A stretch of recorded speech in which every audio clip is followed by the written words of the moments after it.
అహంకారంతో నడుచుకునే ఆడది ఎప్పుడూ కూడా గుర్తుపెట్టుకో. నిండు సభలో మహారాజులు, అలానే మంత్రులు, సామంతులు, కురు వృద్ధులు, ఇలా ఇంతమంది ముందు ఒక ఆడదాన్ని బట్టలు ఊడదీస్తుంటే తప్పు అని చెప్పకుండా వేడుకు చూస్తూ కూర్చున్న ప్రతి ఒక్కరూ చావాల్సిందే, భీష్ముడితో సహా. అశ్వత్థామ ఒక్కడే ప్రశ్నించాడు, ప్రతిఘటించాడు, బ్రతికిపోయాడు. అదే ధర్మం. భూమి భరించాలి, భూమి మీద బాధ్యత లేనివాడు బ్రతికి ఉండకూడదు. అదే ధర్మం. తప్పు చెడ్డవాడిదో చేతకానివాడిదో కాదు, చేయగలిగి కూడా చేయకుండా మౌనంగా ఉండేవాడిదే కదా. సమర్థులు నాకెందుకులే అని ఇంట్లో కూర్చుంటే అసమర్థులే రాజ్యాలు ఏలుతారు. ఇదే కదా భగవద్గీత. ఇక ఈ భూమి మీద మొలిచిన ప్రతి ప్రశ్నకు ఇందులో సమాధానం దొరుకుతుంది. చదువు, నీలో మార్పు ఉంటుంది, దారి కనపడుతుంది, నీ జీవితమే మారుతుంది. ఈ ప్రపంచంలో కృష్ణుడు లాంటి మిత్రుడు లేడు, హనుమంతుడు లాంటి భక్తుడు లేడు, శ్రీరాముడు లాంటి భర్త లేడు, పరశురాముడు లాంటి గురువు లేడు, సీతమ్మ లాంటి భార్య లేదు, లక్ష్మణుడు లాంటి తమ్ముడు లేడు, కర్ణుడు లాంటి దానం చేసేవాళ్ళు లేరు, సంస్కృతం లాంటి భాష లేదు, భారతదేశం లాంటి దేశం లేదు, మరొకటి ఈ ప్రపంచంలో లేనే లేదు. ఈ మనుషులు ఎలాంటి వారంటే కనిపించని ఆ దేవుణ్ణి, దేవుడా నాకు ఒక్కసారి కనిపించు అని అడుగుతారు. కానీ పెంచిన అమ్మానాన్నలను అస్సలు పట్టించుకోరు. జీతం ఇచ్చేవాడి మాట వినకపోతే నీ ఉద్యోగమే పోతుంది. కానీ నీకు జీవితాన్ని ఇచ్చిన తల్లిదండ్రుల మాట నువ్వు వినకపోతే మీ జీవితమే వృధా అవుతుంది అని తెలుసుకో. కాలం కలిసి ఉన్నప్పుడే అందరూ కలిసి ఉండాలి. కాస్త నువ్వే ఆలోచించుకో. ఒక్కటి గుర్తుపెట్టుకో, డబ్బు భగవంతుడు కాదు, అది మీతో పాటు పైకి రాదు.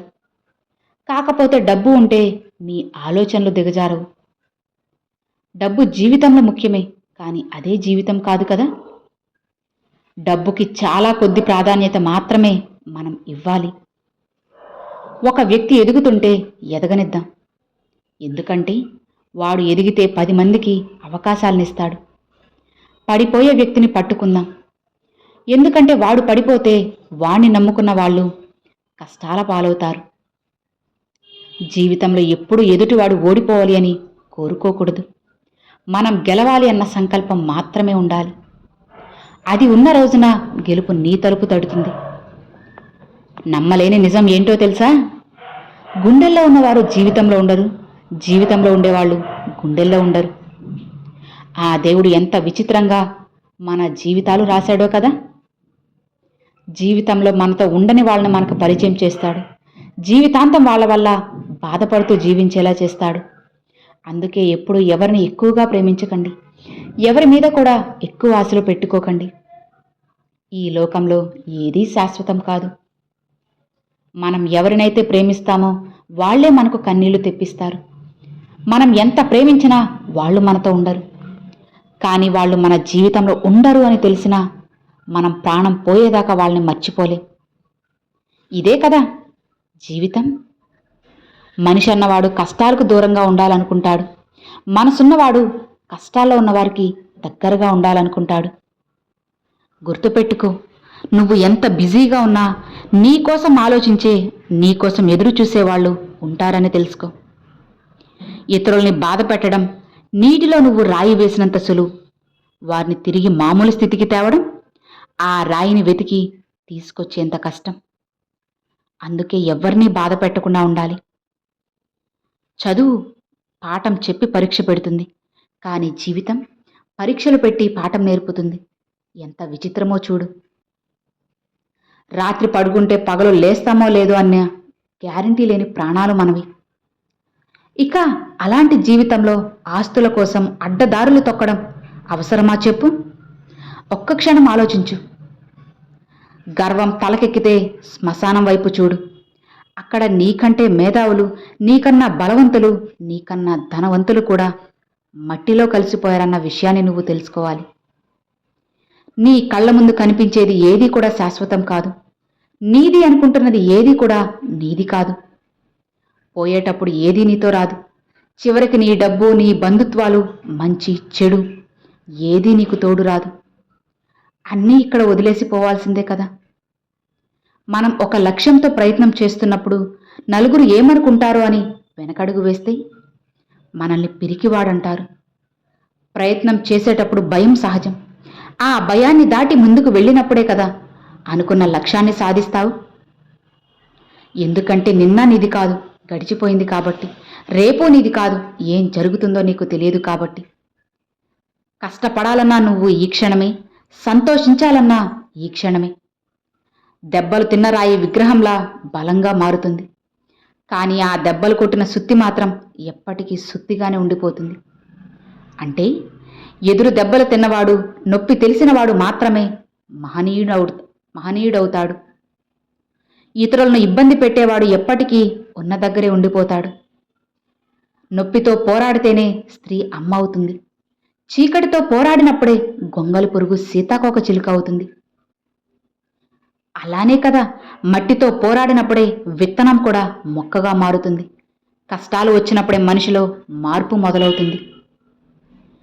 ఏ ఉద్యోగం చేస్తే ఏముంది చెప్పు, పక్కవారు గొప్ప స్థానంలో ఉన్నారు అని బాధపడకు.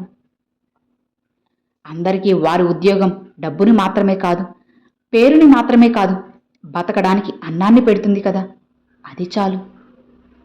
పుస్తకాల్లో ఉండేది సమాజంలో ఉండదు, సమాజంలో ఉండేది పుస్తకాల్లో లేదు. అందుకేనేమో బాగా చదివినవాడు బానిసవుతున్నాడు, ఏమీ చదవని వాడే రాజ్యమేలుతున్నాడు. కోడలు అత్తగారిని ఎంత ప్రేమగా చూసినా గౌరవించినా సరే అత్తగారికి కోడలంటే ఎప్పటికీ నచ్చదు. ఎందుకంటే పరాయి అమ్మాయి అనే భావన ఎప్పటికీ ఆ అత్తగారి మనసులో మెదులుతూనే ఉంటుంది కాబట్టి. అలానే కోడల్ని అత్తగారు ఎంత ప్రేమగా చూసుకున్నా ఎప్పటికీ అమ్మ అవ్వదు. ఎందుకో తెలుసా, కోడలు కూడా ఎప్పుడు కూతురు అవ్వలేదు కాబట్టి. ప్రపంచంలో అన్ని వస్తువుల రేట్లు పెరుగుతున్నాయి, కానీ అగ్గిపెట్టి రేటు ఎందుకో పెరగదు తెలుసా? మనుషుల మధ్య చిచ్చు పెట్టేవాడి విలువ ఎప్పుడు కూడా తక్కువే ఉంటుంది కాబట్టి. కన్నీళ్లు మనకు వస్తే కష్టం అవుతుంది, అవే కన్నీళ్లు మన కోసం వస్తే అది ప్రేమ అవుతుంది. ప్రేమ పుట్టడానికి ఒక్క క్షణం చాలు, కానీ ప్రేమ చనిపోవడానికి ఒక జీవితం సరిపోదు అని తెలుసుకో. మనతో కొందరు ప్రేమను నటిస్తారు, కొందరు కోపాన్ని నటిస్తారు. కానీ కోపాన్ని నటించే వాళ్లే మనల్ని ఎక్కువగా ప్రేమిస్తారు. చాలా వరకు నిజాలు బయటపడేది ఎక్కువ బాధలో ఉన్నప్పుడు లేదా కోపంలో ఉన్నప్పుడు మాత్రమే. వయసులో ఉన్నప్పుడు కష్టపడ్డానికి నువ్వు సిగ్గుపడితే, వయసు దాటాక అందరి ముందు బ్రతకడానికి సిగ్గుపడాల్సి వస్తుంది. జీవితంలో ఒక్కటి గుర్తుపెట్టుకో, కష్టపడందే ఏదీ రాదు, కష్టపడకుండా వచ్చింది ఎప్పటికీ నిలబడదు. ఈ ప్రపంచంలో మగాడు బానిసయ్యేది ఇద్దరికీ. ఒకటి ఇష్టంగా ఉంటే అమ్మాయికి బానిస అవుతాడు, రెండు మనసు కష్టంగా ఉంటే మందుకు బానిసవుతాడు. రెండూ ప్రమాదమే. నా దగ్గర డబ్బు ఉంది, నేను ఏం చేసినా అడిగేవారు ఉండరు అని అహంకారంతో నడుచుకునే ఆడది తన తోటి వారిపైన ప్రేమ అనురాగాల విలువ తెలియని వీళ్లతో స్నేహం జీవితంలో ఎప్పటికైనా ప్రమాదకరమే. గుర్తుపెట్టుకో, జీవితాన్ని వెంటనే మార్చడానికి ఒక్క 5 నిమిషాలు చాలు కదా. ఒక 5 నిమిషాలు రాజకీయ నాయకుడితో నువ్వు మాట్లాడితే నీకు ఉన్న తెలివి, చదువు వ్యర్థమనిపిస్తుంది. 5 నిమిషాలు ఒక సాధువుతో నువ్వు మాట్లాడితే నీ పుట్టుక ఎంత విలువైందో నీకు అర్థమవుతుంది. 5 నిమిషాలు ఏదైనా ఇన్సూరెన్స్ ఏజెంట్తో నువ్వు మాట్లాడితే నువ్వు బ్రతకడం కంటే చనిపోవడం మేలనిపిస్తుంది. 5 నిమిషాలు ఎవరైనా బిజినెస్ మ్యాన్తో నువ్వు మాట్లాడితే నువ్వు బ్రతకలేక ఇంకొకటి దగ్గర వెట్టి చాకిరీ చేస్తున్నావనిపిస్తుంది. 5 నిమిషాలు ఒక రైతుతో మాట్లాడితే నువ్వు పడేది అసలు కష్టం కాదు అని అర్థమవుతుంది. నిజమైన కష్టం విలువ నీకు అర్థమవుతుంది. 5 నిమిషాలు ఒక సైనికుడితో మాట్లాడితే త్యాగం విలువేంటో తెలుస్తుంది. 5 నిమిషాలు శ్మశానంలో ఉన్న వాళ్ళతో మాట్లాడితే ఎంత కష్టపడినా జీవితంలో నువ్వు సాధించేది శూన్యమని అర్థమవుతుంది. బొగ్గును వేడిగా ఉన్నప్పుడే తాకితే చెయ్యి కాలుతుంది, అదే చల్లారిన తర్వాత తాకితే చెయ్యికి నల్లగా అంటుకుంటుంది. అలానే పనికి మాలిన వారితో స్నేహం ఎలా చేసినా నీకు ముప్పే అని తెలుసుకో. జీవితంలో సర్వం కోల్పోయినా సరే ఒక్కటి మాత్రం అలానే మిగిలి ఉంటుంది, అదే భవిష్యత్తు. ఎన్నిసార్లు ఓడిపోయినా దేవుడు భవిష్యత్తు అనే అవకాశాన్ని ఇస్తూనే ఉంటాడు. అందుకే ఆత్మవిశ్వాసంతో ఆశించేది ఏదైనా సరే నిత్య జీవితంలో నిజమవుతుంది. చట్టం వెంటనే శిక్షించి దేవుడు నిదానంగా శిక్షించేదే కాలం. చట్టం నిదానంగా శిక్షించి దేవుడు వెంటనే శిక్షిస్తాడు కదా, అది ఈ కాలం. ఈ జన్మలో చేసిన పాపం ఈ జన్మలోనే అనుభవించాలి. నీతో వచ్చేవారెవరో నీకు తెలియాలి అంటే నువ్వు ఒక్కసారి దరిద్రాన్ని అనుభవించాలి. నిన్ను నమ్మేది ఎవరో తెలియాలి అంటే నువ్వు ఏదో ఒక చిక్కుల్లో పడాలి. ఈ ప్రపంచం నిజం చెప్పిన వాడిని చంపేస్తుంది, అలానే అబద్ధం చెప్పిన వాడిని కూడా చంపేస్తుంది. ఈ సమాజం ఎప్పుడూ కూడా వారికి నచ్చినట్లుగా, వాళ్ళు మెచ్చినట్లుగా చెప్పిన వాళ్ళనే ఎప్పుడూ గౌరవిస్తారు. ఒక మనిషికి ఒక్కసారి చెడ్డ పేరు అనేది వస్తే అతను ఎన్ని మంచి పనులు చేసినా కూడా చెడ్డవాడే అంటాడు. ఒక్కసారి మంచివాడు అన్న పేరు వస్తే వాడు ఎన్ని చెడ్డ పనులు చేసినా, ఎంతమందికి ద్రోహం చేసినా సరే ఈ సమాజం మంచివాడుగానే చూస్తుంది. నీ వెనుక మాట్లాడే వాళ్ళ గురించి నువ్వు అస్సలు పట్టించుకోకు. ఎందుకంటే వాడి స్థానం ఎప్పుడూ కూడా నీ వెనకే. నీ ముందు మాట్లాడే ధైర్యం వాళ్ళకి లేదు. వాళ్ళు మాట్లాడే మాటల్లో నిజం లేదు కాబట్టి. నీలో, నాలో, అందరిలో మంచి చెడులు ఉంటాయి. కాకపోతే అవసరం ఉన్నప్పుడు మాత్రమే మంచి కనిపిస్తుంది. అవసరం తీరిపోగానే చెడుని వెతకడం మొదలవుతుంది. 10 మంది బాగుపడడం కోసం మన స్థాయిని తగ్గించుకున్నా పర్వాలేదు. పెద్దరికం అంటే 10 మందిని శాసించే అధికారం కాదు, 10 మందికి అండగా నిలబడే ఆనందం. మనం చేసే పనులు మంచి కనిపించాలి కానీ మనిషి కనపడాల్సిన అవసరం లేదు. తాతలు తండ్రుల ఆస్తుల మీద మీసాలు మెలేయడం కాదు. నువ్వు కష్టపడి సంపాదించిన రూపాయితో జల్సా చెయ్యి. అప్పుడే నీ జీవితానికి ఒక అర్థం. నువ్వు ఎంత కష్టపడ్డా కూడా ప్రతిఫలం రావడం లేదు అంటే ఇంకా నువ్వు పాత పద్ధతినే పట్టుకొని పాకులాడుతున్నావని అర్థం చేసుకో. ఇప్పటికైనా నీవు చేస్తున్న పనిలో కొత్త పద్ధతి తెలుసుకో. కష్టాలు వచ్చినప్పుడు కాలాన్ని తిట్టకు. నాకే ఎందుకు ఇలా జరుగుతుంది అని గుర్తుపెట్టుకు. కాలం ఆటగాడికే కదా పోటీనిస్తుంది, చేతకాని చెమటక కాదు కదా. అందుకే కాలమిచ్చే ఆటని ఆడి చూడు. గెలుపు అనేది చాలా గొప్పగా, మధురంగా, హాయిగా కూడా ఉంటుంది.